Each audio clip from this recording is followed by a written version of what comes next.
Selamat sejahtera kepada semua. Nama saya Puvan Raj daripada Fakulti Alam Bina dan Ukur, mewakili kumpulan 3 untuk subjek UHIS 1022. Sebelum saya mula slide saya ingin memperkenalkan ahli-ahli kumpulan saya lah. Wan Nur Amira, produk saya sendiri Nur Huda, Muhammad Fikri Aizat, Siti Amira, Nur Asila dan Teresa, dan nombor metrik mereka ada di hadapan anda. Kalau kamu perasan, ni adalah gambar kami yang kami buat group discussion untuk mendapatkan jawapan yang ditanya oleh lecturer kami tentang subjek kami. Ada 3 soalan, so kami adakan group discussion untuk membincang tentang benda tu. Dan dalam slide ni kami telah memberi 3 jawapan yang kami semua setujulah. So saya proceed ke next slide. Okay, first saya nak just go through lah apa itu falsafah pendidikan negara sendiri, sebab topik kami sebenarnya dapat satu adalah tentang falsafah pendidikan negara. Pendidikan di Malaysia adalah satu usaha berterusan ke arah memperkenalkan lagi potensi individu secara menyeluruh dan bersepadu untuk mewujudkan insan yang simbang dan harmonis dari segi intelek, rohani, emosi dan jasmani, berdasarkan kepada kepercayaan dan kepatutan kepada Tuhan. Usaha ini adalah bagi melahirkan rakyat Malaysia yang berilmu, bertanggungjawab dan berkeupayaan mencapai kesejahteraan diri serta memberi sumbangan terhadap keharmonian dan kemakmuran masyarakat dan negara. Kalau kamu tengok di sini, dia memang ada banyak unsur-unsur daripada rukun negara. So kita akan lebih bincang berpasal benda ni dalam slide-slide akan datang lah. So 4 aspek yang dalam falsafah pendidikan negara dan juga kebangsaan dia, sebab dia lebih kurang je jasmani, emosi, rohani dan intelek. Jasmani, kalau kamu tengok, fitness untuk seorang-seorang masyarakat adalah salah satu penting. Kesihatan badan, fizik adalah satu benda yang penting, bukan hanya segi badan tapi juga secara mental juga. Emosi adalah memainkan peranan juga untuk menstabilkan diri kita, bukan hanya sebagai seorang mahasiswa tapi seorang masyarakat negara kita. Rohani adalah salah satu kunci disiplin diri kita sebagai seorang masyarakat. Intelek adalah menunjukkan imej kita sebagai seorang yang profesional. So soalan pertama yang sebenarnya ditanya oleh pensyarah kami kepada kami adalah, apakah perbezaan FPN dengan FPK masih relevan pada adab 21 ni tak? So, kalau kamu tahu benda-benda ni, contohnya macam falsafah pendidikan negara dan kebangsaan ni ditulis pada a few years ago, bukan sekarang, memang dah lama benda tu ditulis. So adakah benda tu relevan pada adab 21 ini? Itu adalah soalan yang ditanya oleh pensyarah kami. So lepas discussion kami yang kami adakan pada 2 hari lepas, kami dapat conclude pada satu jawapan yang kami semua setuju dan ingin mempersembahkan. Dia tu adalah masih relevan, dan kami bersetuju benda ni masih relevan. Sebab maklumat utama FPN atau FPK adalah untuk melahirkan rakyat Malaysia yang berilmu, pengetahuan, berketampilan dan bertanggungjawab dan berupaya mencapai sejahtera tinggi serta memberi sumbangan kepada kerohanian dan kemakmuran negara.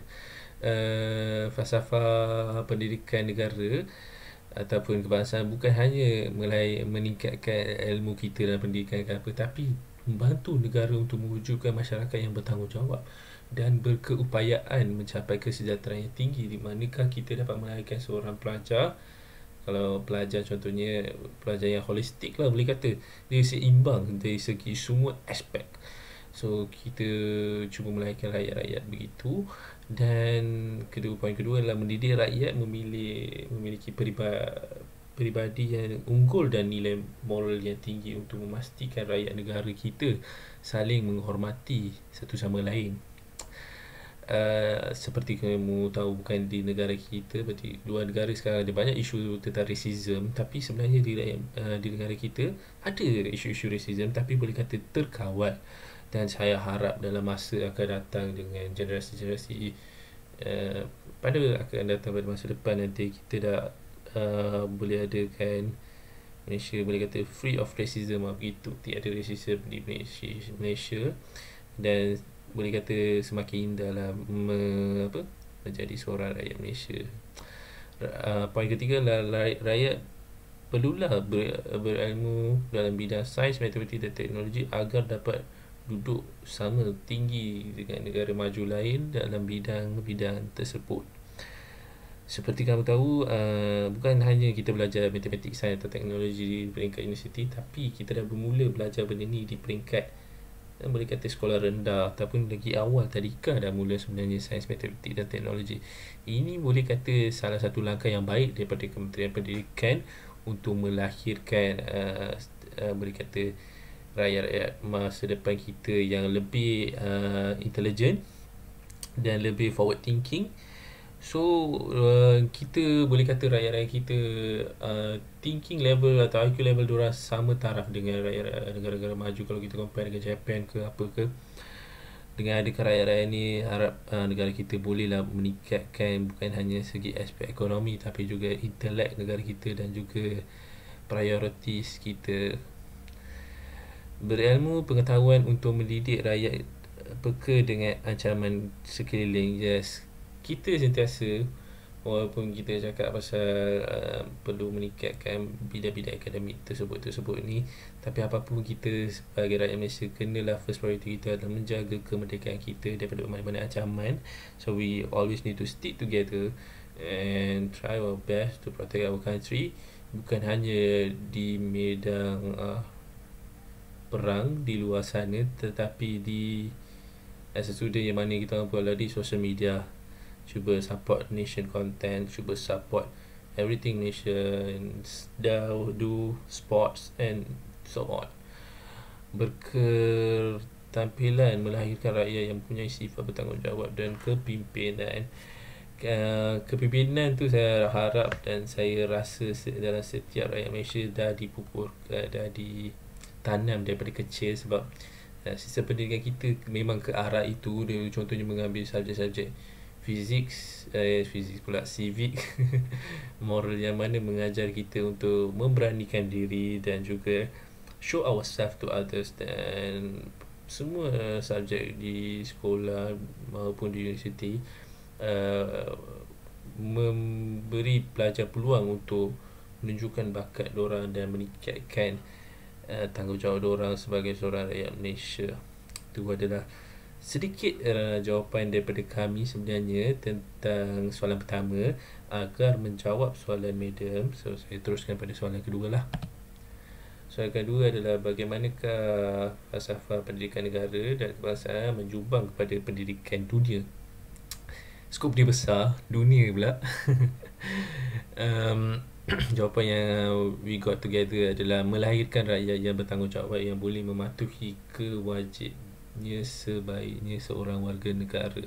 Di manakah kita sebagai warga negara, kita semua balik untuk negara, mahu pun meningkatkan prestasi negara, bukan hanya dalam peringkat national level saja tapi di international level. Banyak, kalau kamu tengok contoh di UTM sendiri, banyak legislator kami kita yang further study di luar negara, sebab kita anggap education di luar negara sana tu berprestasi tinggi daripada apa yang ada di Malaysia. Tetapi saya yakin apa yang kita ada di Malaysia ni pun cukup kualiti untuk setiap rakyat Malaysia. Saya harap we prioritize our country first. Kalau boleh study di Malaysia, promosikan Malaysia, tu adalah main aspect education Malaysia. Menghasilkan rakyat yang progresif dan mahir serta cakap. Ini memang ada dalam syllabus kita, day-to-day syllabus in all subjects, with all levels, untuk melahirkan mahasiswa ataupun students dan juga masyarakat yang progresif dan mahir serta cakap. Melahirkan rakyat yang boleh memahami dan menerima serta mengalami prinsip-prinsip dan cita-cita demokrasi mengikut perlembagaan. Ini adalah salah satu benda yang bagi saya kurang sebenarnya dalam education system Malaysia. Kita anggap kita kalau ambil contoh subjek sejarah sendiri, dia more tu macam sebelum kemerdekaan. Bagi saya dia more tu buat tamadun gitu, ada dia sentuh-sentuh sikit selepas kemerdekaan, tapi dia tak detail about demokrasi mengikut perlembagaan. Mungkin sistem di situ boleh memperbaiki untuk kita nak compete dengan macam sistem pendidikan dunia atau negara-negara maju di sana. Poin yang lain adalah melahirkan rakyat yang taat setia kepada raja dan cinta kepada negara. Ini adalah salah satu rukun negara kita. So memang terpupuk atau ditanam di setiap hati masyarakat kita tu, tiada masalah. Dan melahirkan rakyat yang memahami serta mengamalkan prinsip-prinsip rukun negara mesti. Dan kita akan proceed ke last soalan lah. Soalan ketiga, sejauh manakah falsafah pendidikan negara dan atau kebangsaan relevan dengan IR 4.0? Secara open lah saya nak beritahu, IR 4.0 untuk Malaysia is a big step. Bagi saya lah, it's a big step, a big leap from IR 3.0. More to IR 4.0, kalau kamu tahu, is more to machines ataupun robots menggantikan humans, and more to artificial intelligence, more to like that. We are there, we are going to the right path to reach there, but bagi saya it's a huge step. But saya yakin dengan sistem yang kita ada, sistem pendidikan maupun sistem politik ataupun sistem kerajaan yang kita ada sekarang ni tengah usaha untuk menyusun langkah-langkah kecil ke IR 4.0 ini. Poin-poin yang kami dapat kumpulkan adalah, untuk soalan ni adalah menanjakan kemahiran penyelesaian masalah kompleks.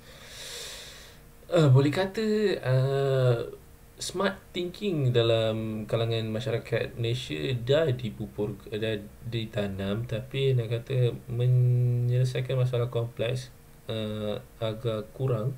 Mungkin sistem pendidikan kita boleh improve segi dia dah improve sebenarnya dengan mengadakan soalan-soalan HOTS. Kalau kamu ingat lah, masa-masa sekolah dulu ada soalan HOTS kan.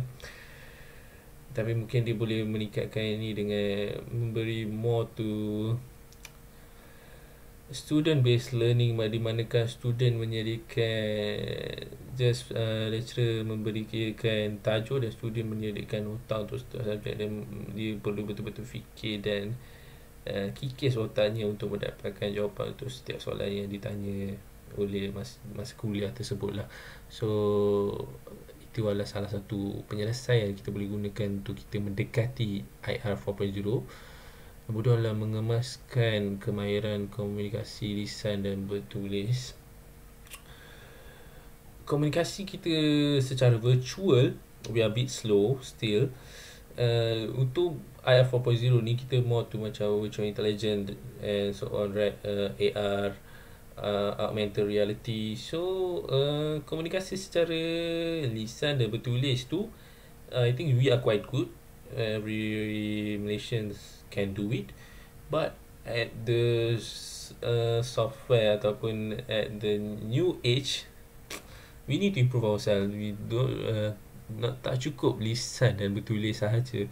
Soft skills kita kena meningkat. We know how to do programming, we know how to do simple typing, simple email, formal emails, and we know how to do codings, Java, C++, and so on. So boleh kata machine language, we need to study machine language. That's the next step for me. Kemahiran komunikasi, we need to know machine language. Memupuk diri sebagai pemimpin dan ahli pasukan dalam kalangan pelajar, ini adalah melahirkan seorang leader dalam diri kita, dan untuk kita lebih mendekati IR 4.0 ni, sebab we need more leaders at our country actually, young leaders especially, so we can move forward kita boleh bergerak ke hadapan dengan sebuah tim yang muda dengan fikiran yang open untuk membantu kita untuk mencapai target kita untuk Industrial Revolution 4.0 ini as soon as possible, bukan hanya untuk membantu masyarakat Malaysia secara peluang pekerja dan seterusnya, sebab Industry 4.0 adalah we upgrade the industries and we overcome the issues as the industry and modernize the industries at Malaysia. That's the main point of it. Then other the main thing that I would like to share is mentally we need to be prepared for this, because humans replacing with robots is a big step for human. Dulu kalau orang kata manusia boleh pergi bulan pun orang tak percaya kan? Tapi sekarang benda tu dah jadi macam usual thing. NASA sentiasa hantar orang kepada moon.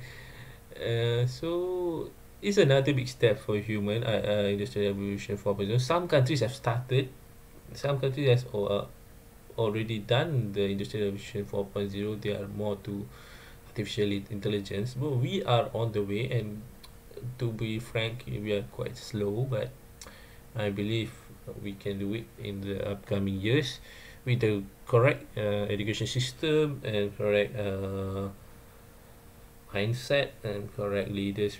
For sure one day we will be there, and this will be a major step for Malaysia, dan juga akan membantu Malaysia dipamparkan menunjuk sebagai salah satu negara yang maju di kalangan semua negara. So saya harap IR 4.0 ni berlaku ataupun progres dia berjalan cepat lah di negara kita. Sebab saya sendiri sebagai mahasiswa risau di keluar ni ada tak peluang pekerjaan dengan COVID ni pula.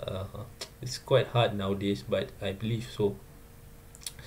Dengan adakan inisiatif-inisiatif seperti ini, negara kita tengah usahalah untuk improvekan every kind of ways and to near the gap to the Industrial Revolution 4.0. Itu adalah sedikit kongsi yang daripada saya panjang pula saya cerita. Okay, itu adalah slide kami lah pada hari ini. Dan minta maaf jika ada salah sebut ke apa ke. Thank you diberi peluang oleh ahli kumpulan saya untuk saya share sedikit jawapan saya dan kepada kamu semua. Make sure like sebab saya post video ni kat YouTube rasanya. Nak subscribe lah. Thank you sesiapa yang menonton.